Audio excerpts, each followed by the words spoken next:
Welcome to the SNI Podcast. I'm your host, Justin Lutomsky. With deep roots in the Canadian regulatory landscape, SNI has helped hundreds of companies get on the shelf quickly and compliantly so that they can sell more and grow their brands.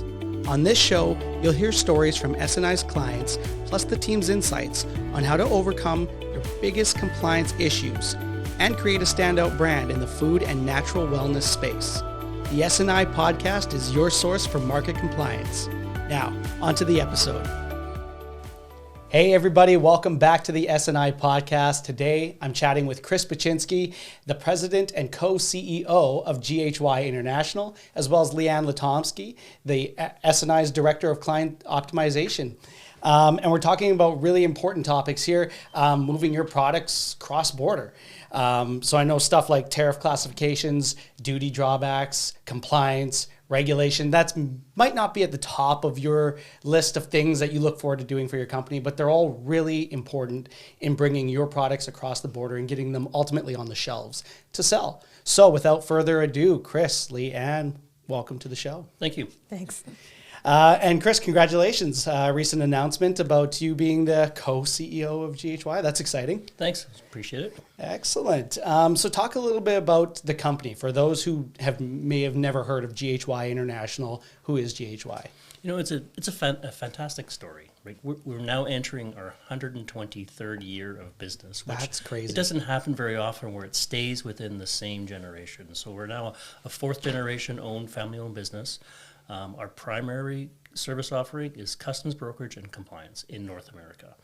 And I work for the fourth generation, great-great-grandson of the founder who started in 1901. You think about the things that company has gone through, right? World wars, right? Yeah. Depression. It's just amazing. To see all of that change, yeah. GHY, We Free Trade. I see that on your website. Can you talk a little bit about what that means? Sure. It's a great story of how that tagline, I guess you can call it, happened. Is in my previous life, I was working for a branding and cultural development company, and GHY hired us to help them define their brand better. And what we learned when we were talking to their customers, their employees, which we call associates, and the carriers, the people who move the freight, they all said the same thing.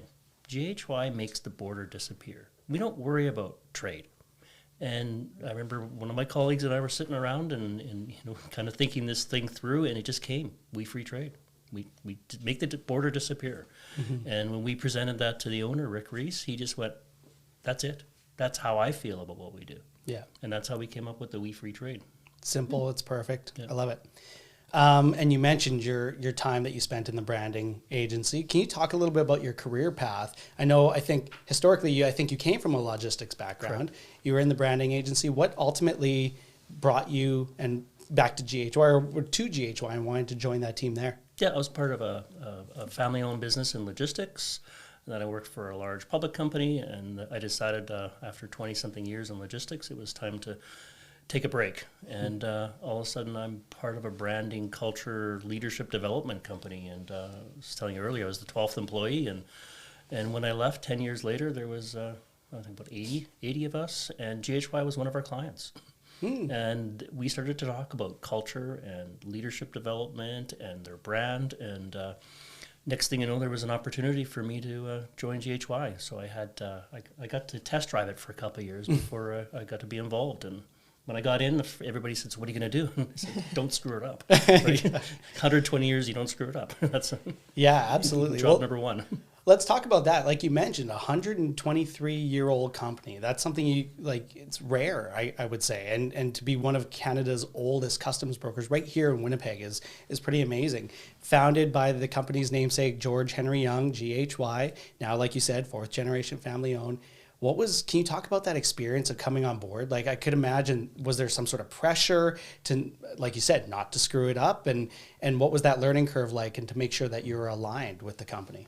So Rick Reese, the first thing he said to me is take your time. Just take your time. Get to know the business. Don't come to me with any ideas or plans for at least 6 months. And so I started interviewing each one of our associates, and I started seeing clients and understanding a bit deeper of what we do, what really matters. And then Rick would have his, I call them his 5 o'clock conversations with me. He'd wander into my office, put his feet up on my desk, take a shoe off, and say, so what's your observations this week? And I spent the first 6 months just taking my time learning the business. And one of the things about GHY that's also very remarkable is the tenure of people there. So our longest person who still comes in at 4 a.m. is named Bob Cowley. And that tenure, they were so open to share what they've learned over the years. Bob's been with the company for over 50 years. Wow. And just those people around me helped me learn the business. Yeah. Yeah, there's some true passion there to stay that long, to want to be there, to come at 4 a.m. 4 a.m. Exactly. Wow.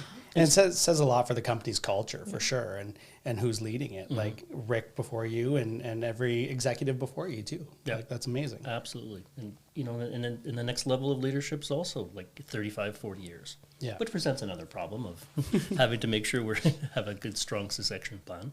Absolutely.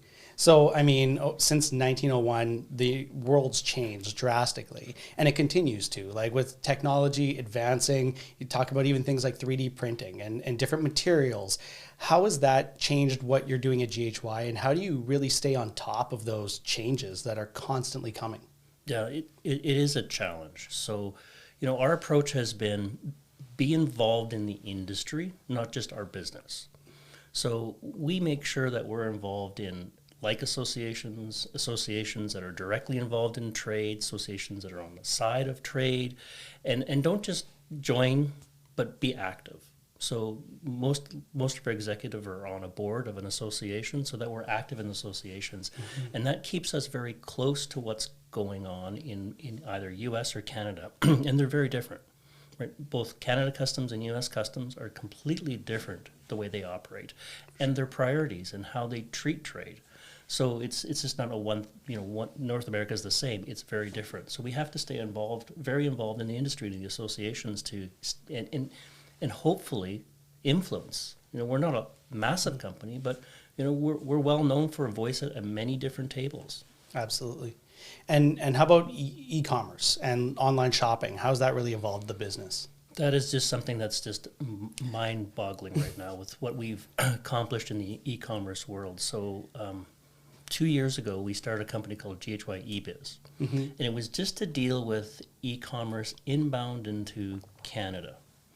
And I think in 2022, we might have did a couple 100,000 shipments. Last year, we did 3.5 million. We're on schedule for doing 7 million shipments. Wow. And this is not just any e-commerce, right? We're targeting people like many of your clients, right, who have products who touch regulatory bodies outside customs, such as Canada Food Inspection, for example, or FDA. So that's kind of the spot we've found of how we can help companies who have products that do touch other government departments be able to expand their markets into either the U.S. or Canada. That's amazing. So it's been it's been a very interesting learning experience because we're also challenging customs in the way we send the information to them, and they're going, "Whoa, how did you figure that out?" And it's been a very good thing for the company overall, and something brand new. That's incredible. So let's talk a little bit about gaining trust. So SNI, you work really closely with your customers. And I mean, this is such a big field that a lot of your customers, I imagine, don't really want to touch or don't want to dive into. And it's very complicated. So how do you really gain that trust for your customers to ensure that you're going to make sure their product's compliant and you're answering all the questions that they may have? Yeah, I mean, what it comes down to really is we have experts, we have the industry knowledge, we are keeping up to date, same as GHY, and trying to be involved as much as we can so that our team has the tools that they need. Now, SNI is not 123 years old, but we are 20 years old, which is quite good. We have the history of changing regulations. We've seen it from, natural health product regulations in Canada. From its inception, our CEO and president has been part of those government agencies too, to have that insight knowledge, which helps, of course, train our staff. And just seeing so many different product types come out, working in different types of regulations, U.S., Canada, international, our team's able to know, the ins and outs. They know more of the tricks, the tips for our clients to be able to get to market in a way that works for them. So it is about more than just telling our clients, this is the rules, you have to follow it, right? This is the only way to be compliant. It has to look like this. You can't say that. And that kind of gets a negative rap from our end, I think, from a regulatory standpoint, that people think it is just us saying no. Mm-hmm. But our team is really good at working for commercialization, and our clients really appreciate that. It's more than just, again, saying no or saying yes to something. It's really about the strategy. We can tell, maybe this is the right pathway for your product, this is the right pathway for your product, but ultimately we have their interest in mind. And we are able to build that trust, and we are able to get the answers that they need.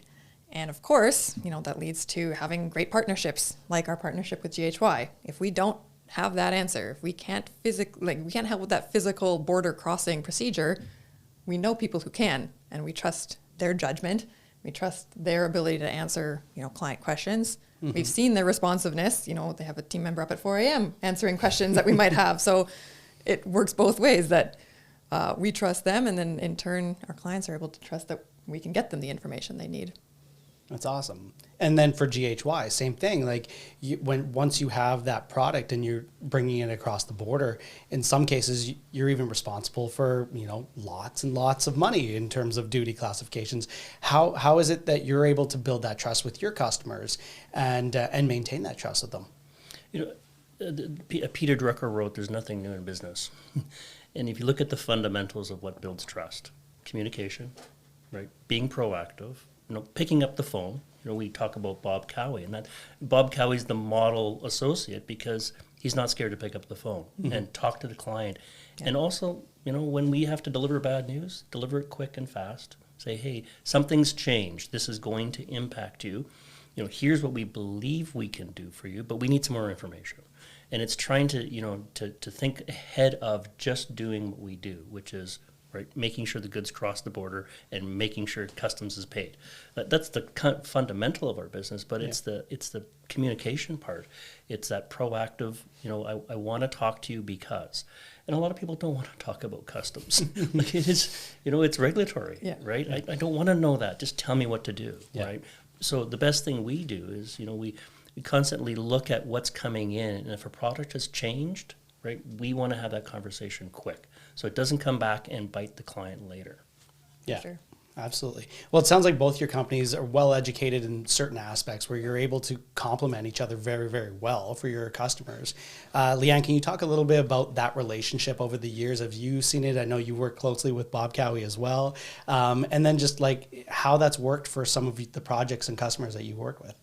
Yeah, I see a lot of synergies with our companies. I see it doing presentations even to the industry, and that's where I see Bob Cowie most, is during these presentations where there's his aspect of talking about the tariff codes and everything from the legal aspect of crossing that border and crossing all your T's, dotting your I's on the paperwork, and leads into our section of how do you prepare to get to that point.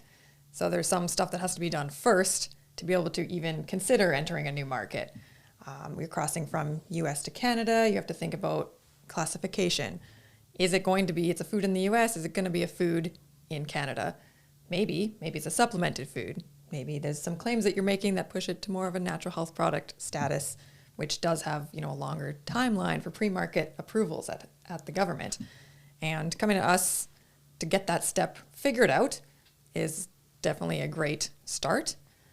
And then from our side, knowing, we can get you to a certain point. We can help you with the applications. We can make sure that those labels are compliant. They look great thanks to our, creative services team is ready to go. You're ready to print. But how do you physically cross the border? And clients have those questions all the time. They come to us, they ask about, or my product has milk protein concentrate. What kind of, duties am I going to have to pay? And we say, great question. We're going to loop in GHY at this point, and they've really value that input because, again, I know that when I send off that email to usually Bob, that he's going to jump in right away. He's going to set up that call. It's not going to be us passing the buck. We're very heavily involved on both sides.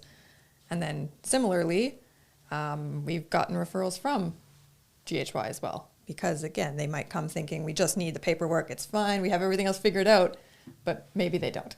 Maybe that label isn't quite right and they do need some extra support. I think that's what makes the partnership work, is because we get included early, right? Rather than the truck's at the border, it's stuck, what do we do? Right? And that's one thing that's so important, is customs is often the last thing clients think about. Is, okay, I've got my label, I've got my product, I've got my carrier arranged, and they go, okay, let's ship it. Yeah, that's why it's like I wouldn't have really known these ins and outs, and I can't say for sure I can speak to too much of what GHY does. It's but I know that it's important, and I know that we can at least approach the subject. Do you have a customs broker in mind for this, right? You're planning everything out. You want to be prepared, from the start. Excellent. So do you have a key piece of advice for a customer who's just thinking about selling their product cross-border, where they should start, what they should do? What's sort of the key thing for them to keep in mind? There's a lot of things to keep in mind, but I can imagine. I think, again, knowing where to go. I mean, you want to start the conversation with GHY, fantastic. If they notice, a gap in maybe, hey, the labeling's not quite right, they will reach out to us, which is the great part, and we can further advise. Or, you come to us and you're just generally asking questions. We know how to kind of lay out the steps. I mean, you want to know what your product is. Again, is there any type of pre-market approval? What is that labeling going to look like for you? What are your timelines? You don't want to make all these plans to ship. I'm going to ship in February when, the Health Canada approval for a natural health product could be up to close to a year at this point, 210 days plus.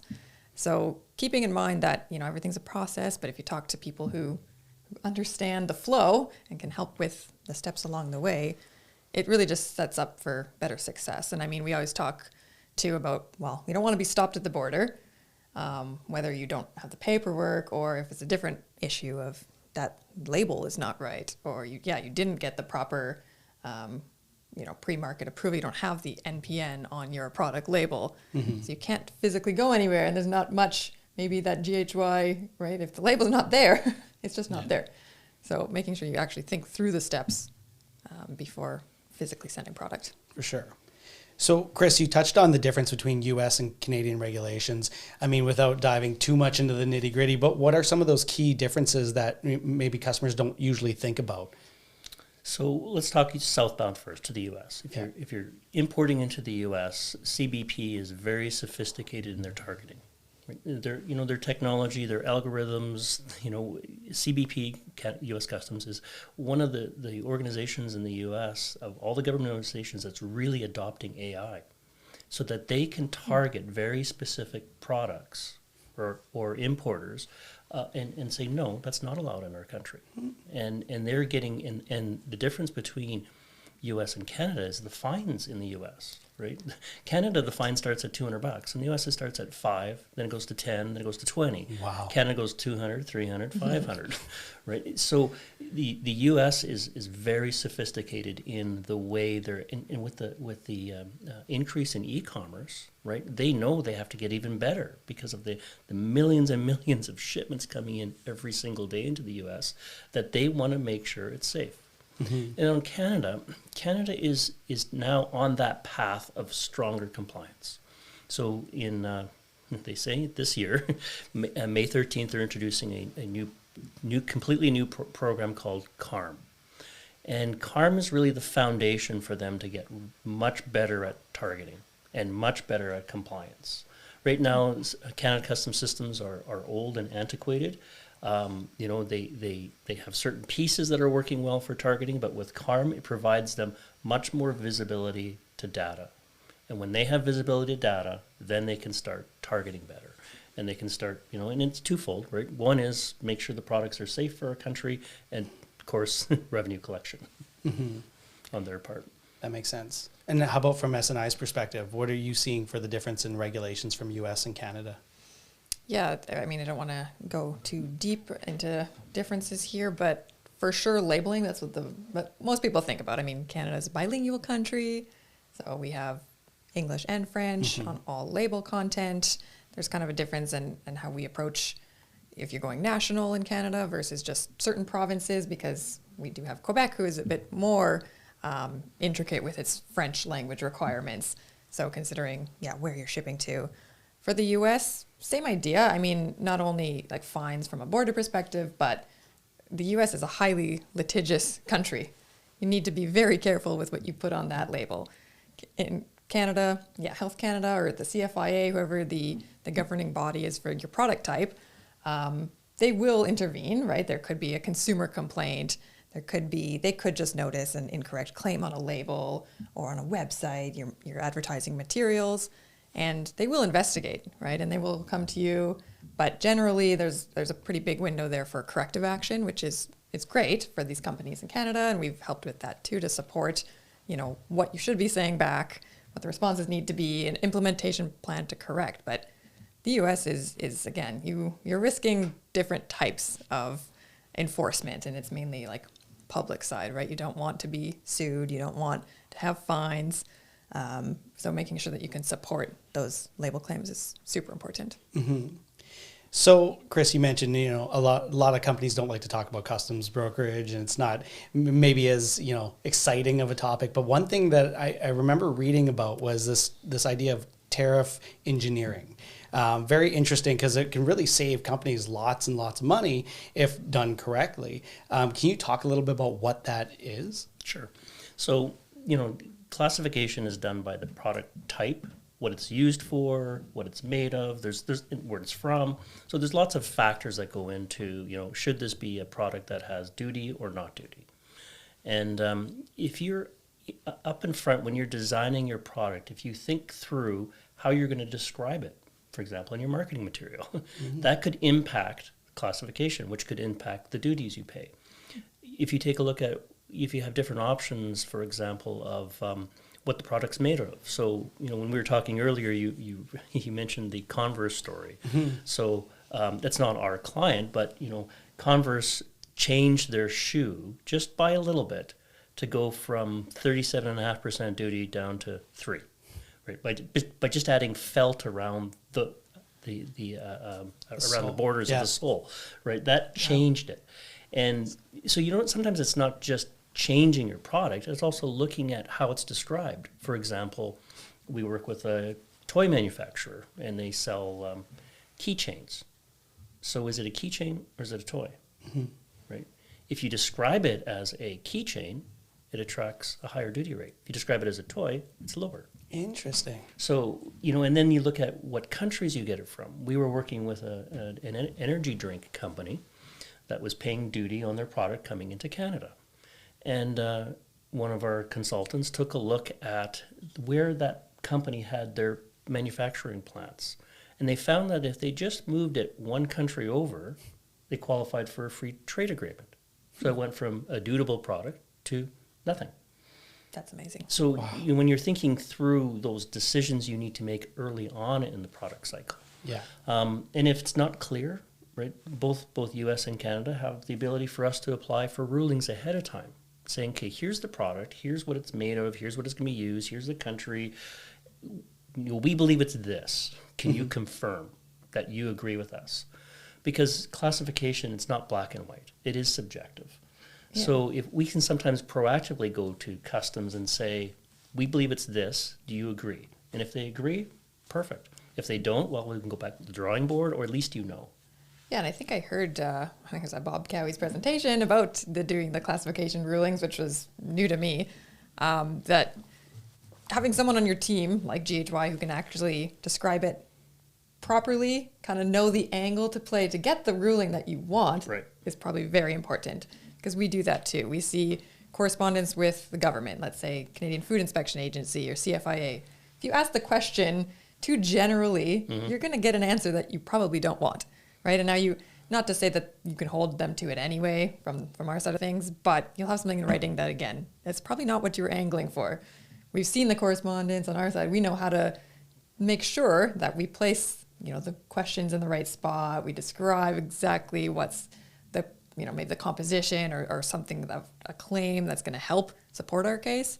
And that, to me, really, it sounded very similar to classification rulings. You have someone who can write the information in a way to kind of guide the proper ruling, the helpful ruling that's going to save them money, ultimately. Yeah. That's great. We have good relationships with customs on both sides of the border, right? Mm-hmm. So even if we didn't write the question perfectly, we can pick up the phone right? And saying, well, we didn't mean to say it that way, we meant to say it this way. We'll resubmit, for example. Yeah. But, that's important to have a relationship with customs too, where they look at you and they go, they're trying to do the right thing. They know what they're talking about, right? You're not just asking questions for the sake of it. You can be trusted for that. Absolutely. So GHY International, you've expanded a lot within the last 5 years. Where do you see the future of the company going? Like, what kind of expansions and growth are you seeing, in the next, 10 years? I'm very grateful. I work with an owner who just wants forward momentum. No big aspirational, we need to be the absolute biggest. We just want to be the best at what we do. So, growth is healthy. Right, growth is like an insurance policy, right? If some clients are down, you got new clients coming in the door, right? It helps keep the business moving forward. So growth is healthy. So we'll continue to organically grow. We'll continue to look for customers who appreciate our brand, right? When we pitch our business, we're a customs broker. We don't do freight. We don't get into that. We're just a really good customs broker, and clients who appreciate that we want to be compliant and we want to do a good job. Those are the clients that we'll continue to attract. U.S. has been a great growth area for us. It was a very small piece of GHY at one time, and in the last 5 years, it's tripled. We can continue to see that momentum going in the U.S. With facilities, you can do the work anywhere in Canada and the U.S. So not necessarily that we have to open offices everywhere. We'd rather be flying and seeing people face to face than having to invest in a new office. Right? We've got some good facilities with great people now in South Carolina, for example, and that's been a fantastic spot for us just to get great people, and we can do the work anywhere. So for facilities, we're not looking to expand geographically, just continue solid, continuous, healthy growth. Clients who appreciate what we do. Great. Perfect. And so I'm looking at this GHY blue guy right here in front of me. So first, tell me a little bit about what this GHY blue guy is, and where can we expect to see the GHY blue guy this year? So he was an interesting idea from one of our senior VPs, Al Dewar. Al had this idea of creating the blue guy kind of as a mascot, and it's a cell phone holder. That's what it is, right? Got it. And it just got momentum. Right, we'd be at a trade show and people would come up and say, "Do you have any of those blue guys?" Right, and it's one of those squishy guys, and so our marketing department, wrote a story about who he is, and then we started a little contest. Right, take your blue guy, take a picture of where he is anywhere in the world, and every quarter we'll send a prize to the best location that the blue guy's in. So that's awesome. Really, where this blue guy will end up is where our next client takes him. I know. I happened to be maybe with him in St. Lucia a couple of weeks ago, and the blue guy and I enjoyed a beer looking at the Piton Mountains. So we never know where our customers will take the blue guy next, but it's just been kind of an interesting mascot for GHY. For sure. That's exciting. Well, thank you so much for your time, Chris. I really appreciate it. And thank you, Leanne. Thank you. Thanks for having us. Right on, and thank you everyone for tuning in and watching. See you next time. Thanks for listening to the SNI Podcast. To learn more about SNI and receive even more resources to help you reach your business goals, including information on regulatory compliance, clinical trials, and creative solutions for the natural health and food industries, follow us at source-nutraceutical-inc on LinkedIn. You can also visit our website at sourcenutra.com. Thanks again, and see you next time.